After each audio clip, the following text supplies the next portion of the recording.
സതീശ, ശശി, ഇവിടെ റെപ്യൂട്ടേഷൻ കേൾക്കണേ, വേഗം വാ, വേഗം വാ.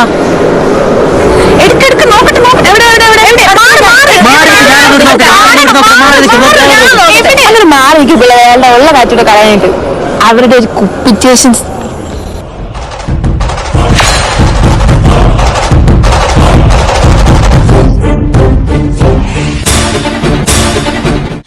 എന്തൊരു ഹോസ്പിറ്റലാണിത്. ഒരു എമാ മാട്രസ് പോലും ഇല്ല. ഒരു ഫാമിലിക്ക് വന്ന് കേറിയിരിക്കാൻ പറ്റിയ സ്ഥലമാണോ ഇത്? ഇത് മിസ് ദാക്ഷായണി, 62 വയസ്സ്, ഭർത്താവ് 1, നട്ടലില്ലാത്തത്, ജോലി CCTV.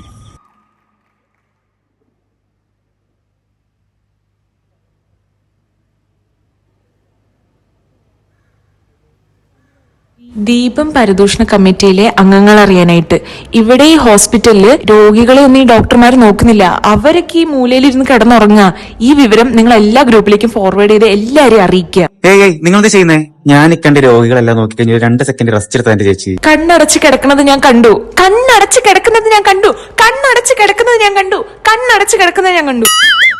പൊന്നു സഖി എന്തിനാ പിണക്കം എന്നോട് എന്തിനാ, അല്ല പൊന്നെ കൽബ് വേദന, എന്നെ കെട്ടി വീട്ടിലാക്കി നാട് വിട്ടതെന്തിനാ. സുഷമ്മ 10C. ഓ മനോഹരൻ 10B. സുഷമ്മ എന്തവിടെ? മനോഹരൻ എവിടെ? സുഷമ്മ എന്തവിടെ? മനോഹരൻ എവിടെ? ഞാനൊരു ഡോക്ടറാ സുഷമ്മേ. സ്റ്റെത്തൊക്കെ കണ്ടില്ലേ? സുഷമ്മ എന്തവിടെ? എന്നെ കാണാൻ വന്നേണോ? അതെ മനോഹരേട്ടാ.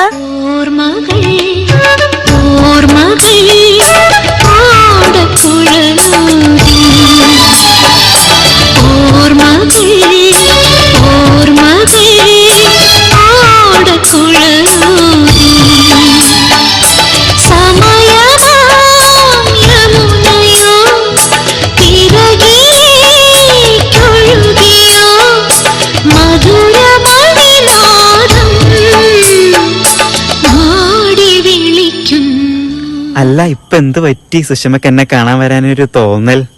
എനിക്ക് ഛർദിയാ മനോഹരേട്ടാ, ഞാൻ പ്രഗ്നന്റാ.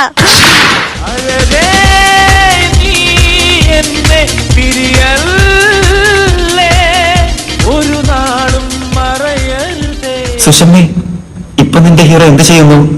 അവന്റെ പാദങ്ങൾ ചെറുതാണെങ്കിലും അവന്റെ പാദമുദ്രകൾ വലുതായിരുന്നു.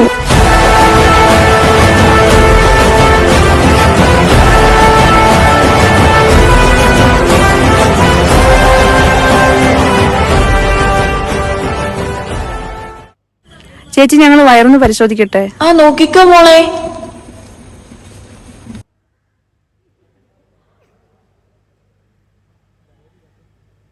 ചേച്ചി, കുട്ടീന്റെ ഹാർട്ട് ബീറ്റ് ഒന്നും കേൾക്കുന്നില്ലല്ലോ. ചേച്ചി ശരിക്കും പ്രഗ്നന്റ് തന്നെ അല്ലേ? സീരിയസ്ലി ഞാൻ പ്രഗ്നന്റ് ആണ്. 4 മാസം കഴിഞ്ഞിട്ട് വന്ന് നോക്ക്. സംശയം ഉണ്ടെങ്കിൽ അതൊരു ഞാൻ സാരി എടുത്ത് വന്നേ, അല്ലെങ്കിൽ ചുരിദാറിട്ടല്ലേ വരെയുള്ളത്. പറ റോക്കി പറ. മോളെ, പ്രസവിക്കാനൊക്കെ എന്തിനാ ഹോസ്പിറ്റലിൽ വരുന്നേ? പ്രസവിക്കാൻ ഹോസ്പിറ്റലിൽ വരേണ്ട ആവശ്യമില്ല. ഒരു കാലത്ത് സ്ത്രീകളൊക്കെ പ്രസവം വളരെ സിമ്പിൾ ആയിട്ട് കൂളായിട്ട് ആസ്വദിച്ച് ചെയ്തുകൊണ്ടിരുന്ന ഒരു പരിപാടിയായിരുന്നു. ഹോസ്പിറ്റലിൽ വന്ന് ആസ്വാദനമൊക്കെ പോയില്ലേ? ഞാനൊക്കെ എന്റെ ആയ കാലത്ത് പ്രസവിച്ച് കഴിഞ്ഞ് 2 കിലോ അരി ഇടിച്ചിട്ട് പോവാറുണ്ട്. സ്ത്രീകൾ വളരെ ആസ്വദിച്ച് എൻജോയ് ചെയ്തിരുന്ന ഒരു പ്രോസസ്സിനെ ഇവിടുത്തെ ആശുപത്രികൾ ഒരു ബിസിനസ് ആക്കുകയല്ലേ. ഇവളിനെ എങ്ങനെ നോക്കണമെന്നുള്ളത് എനിക്കറിയാം. ചങ്കൂറ്റുണ്ടടാ, ചങ്കൂറ്റം. ഇവളിന്റെ പ്രസവം ഹോസ്പിറ്റലിൽ നടത്തണോ വീട്ടിൽ നടത്തണോ ഉള്ളത് ഞാൻ തീരുമാനിക്കും. ചങ്കൂറ്റുണ്ടടാ, ചങ്കൂറ്റം. ഓഹോ, എന്നോട് സംസാരിക്കാൻ നിനക്ക് അവിടെ ഇത്രയും ധൈര്യം? ഒരു പെണ്ണിന്റെ ഏറ്റവും വലിയ ധൈര്യം എന്താണെന്നറിയോ? അവളുടെ കൂടെ ഒരു ആണുള്ളതാണ്. അതേടാ, ഞാൻ റോക്കി ബായുടെ പെണ്ണാടാ.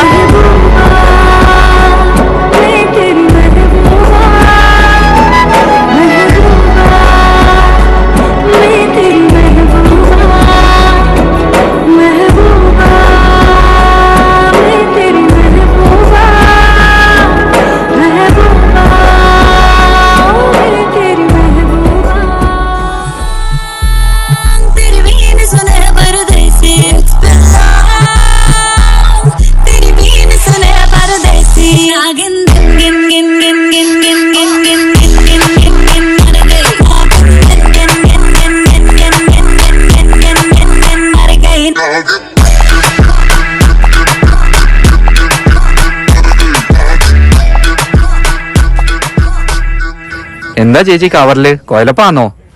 അല്ല മോനെ, എന്നെ ഒരു പാമ്പ് കടിച്ചിരുന്നു, അതിനെ തല്ലി കൊണ്ടുവന്നാണ്.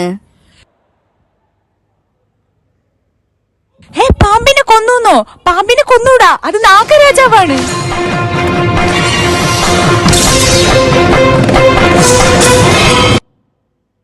അവിടെ നമുക്ക് കേസ് എടുത്താലോ? ചേച്ചി ഞങ്ങൾ കുറച്ച് കാര്യങ്ങൾ ചോദിക്കട്ടെ? ആ എന്താ അറിയണ്ടേ? ചേച്ചിന്റെ പേരെന്താ? അമ്മിണിക്കുട്ടി. വയസ്സോ? 60 വയസ്സായ മോനെ. ചേച്ചി പാമ്പ് എങ്ങനെ കടിച്ചേ? പെട്ടെന്ന് കടിച്ചതാണോ അതോ പയ്യാണോ കടിച്ചേ? പാമ്പ് പെട്ടെന്ന് വന്ന് കൊത്തിയിട്ട് പോയതാ. ആണോ? അപ്പൊ ഗ്രാജുവൽ ഓൺസെറ്റ് ആവില്ലേ? പാമ്പ് മുന്നേ കടിച്ചിട്ടുണ്ടോ? പാമ്പ് എന്നെ മുന്നേ കടിച്ചിട്ടില്ല, കൊതുക്കളൊക്കെ കടിക്കാറുണ്ട്. ആണോ? കുടുംബത്തിൽ ആരെങ്കിലും പാമ്പ് കടിച്ചിട്ടുണ്ടോ? ആ എന്റെ അച്ഛന് പാമ്പ് കടിച്ചാണ് മരിച്ചത്. ആണോ? അപ്പൊ 11 ഫാമിലി ഹിസ്റ്ററി. ആ അപ്പൊ ഇന്നത്തെ കേസ് സെറ്റായി. എന്താ എല്ലാവരും വട്ടം കൂടി നിൽക്കുന്നേ? കേസ് എടുത്തോ? കേസ് പ്രസന്റ് ചെയ്തേ. This is Tangama, 56-year-old from Inangadi. Chief complaint, presented with a bag containing dead snake. History of presenting illness. The lady was presented with a bag containing snake.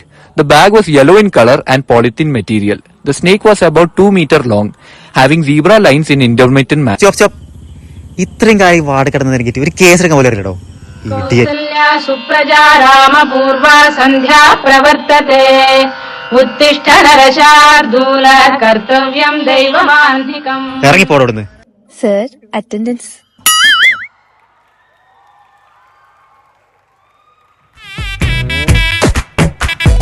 വാളെടുക്കണം, വലവിരിക്കണം, വേണ്ടിടത്ത് വേണ്ട പോലെ വാൾമടക്കണം. അപ്പാപ്പ, ഞാനാണ് 40-40 സ്ഥാനാർത്ഥി. എനിക്ക് 2 പെൺമക്കളാണ്. അപ്പാപ്പൻ എനിക്ക് തന്നെ vote ചെയ്യണേ. അപ്പന്റെ ഈ മൂക്കിലിരിക്കുന്ന ചെറിയ സാധനമില്ലേ, അത് നമുക്ക് മാറ്റിയിട്ടൊരു വലിയ സാധനമാക്കണ്ടേ. അപ്പാപ്പ, മാങ്ങ തന്നെയല്ലേ ചെമ്പരത്തി, ചെമ്പരത്തി തന്നെയല്ലേ മാങ്ങ, മാങ്ങ മുറിച്ച ചെമ്പരത്തി പോലെ ഇരിക്കുകയല്ലേ. ചെമ്പരത്തിയാണെങ്കിൽ നമുക്കെടുത്ത് ചെവിയിലും ചൂടാം. അപ്പൊ ഞാൻ പോവുകയാണ്. ഇവിടെ നിൽക്കുന്ന എല്ലാരും MLA ക്ക് തന്നെ വോട്ട് ചെയ്യണേ. വേഷം കെട്ടണം, നാണം മാറ്റണം, വേണ്ടി വന്നാൽ വായ പൊത്തി ഇലയെടുക്കണം. അതെ, എന്തേ? ആരാ? എന്താ പേര്? സുലോചന. നീ ആരാ? ഞാൻ ദാക്ഷായിണി. ഞാൻ വീട് ഇവിടെ തന്നെ. ആടെ അടുത്തന്നെ. ഇതാരാ? കിട്ടിയവനാ? അതേനെ. എന്ത് പറ്റിയതാണിത്? പുള്ളിക്ക് വലിയും കൂടിയും കാരണം ഇപ്പഴാ ഇങ്ങനെ കിടപ്പായി. എഴുന്നേറ്റ് കിടക്കാൻ പോലും പറ്റുന്നില്ല. അല്ലെങ്കിൽ ഇങ്ങനെ തന്നെ കിടത്താനേ കൊള്ളൂ. ആ മതിയേ. പിന്നെ വീട്ടിലാരൊക്കെ ഉണ്ട്? വീട്ടിലാരെ ഇങ്ങനെ ഞാനും മാത്രം. പിള്ളേരോ? പിള്ളേരൊക്കെ പുറത്താണെന്നേ. അത് കഷ്ടമായി പോയിന്ന്. എടി സുലോചനെ, നിനക്കൊരു കാര്യം അറിയോ? എന്തിനാ നീ ഹോസ്പിറ്റലിലൊക്കെ കിടക്കണത്? എന്റെ അടുത്തൊരു മരുന്നുണ്ട്, എന്റെ പരിചയക്കാരന്റെ. അത് കുടിച്ച നിന്റെ ഈ പാമ്പ് പോലെ കിടക്കുന്ന ഭർത്താവ് കുതിര പോലെ ഓടുന്നത് നിനക്ക് കാണാം. ഞാൻ പറഞ്ഞുതരാം. അല്ല വേണ്ട, ഞാൻ അത് കൊണ്ടുവരാം. നീ അത് കൊടുത്തോ. അത് കൊടുത്താ എന്തായാലും വ്യത്യാസം ഉണ്ടാവും. ഇതൊക്കെ കഴിച്ചിട്ട് എന്റെ കെട്ടിയോനൊന്നും പറ്റത്തില്ലല്ലോ അല്ലേ? പ്ലാച്ചി മൂട്ട് ഭഗവതിയാണ് സത്യം. നിന്റെ കെട്ടിയോനൊന്നും പറ്റില്ല.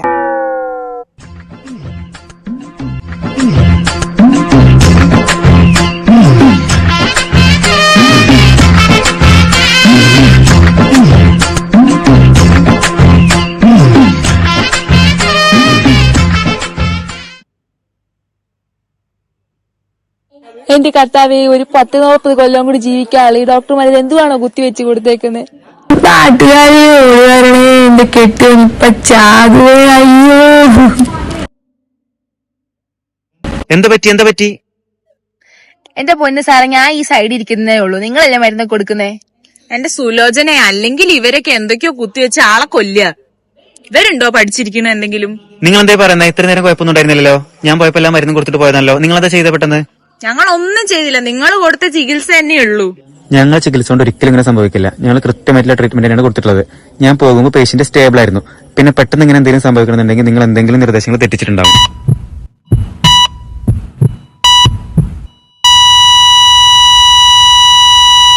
നാട്ടുകാരെ ഓടി വരണേ, ദാണ്ട് ഈ രോഗിയെ ഈ ഡോക്ടർ അങ്ങ് കൊന്നു.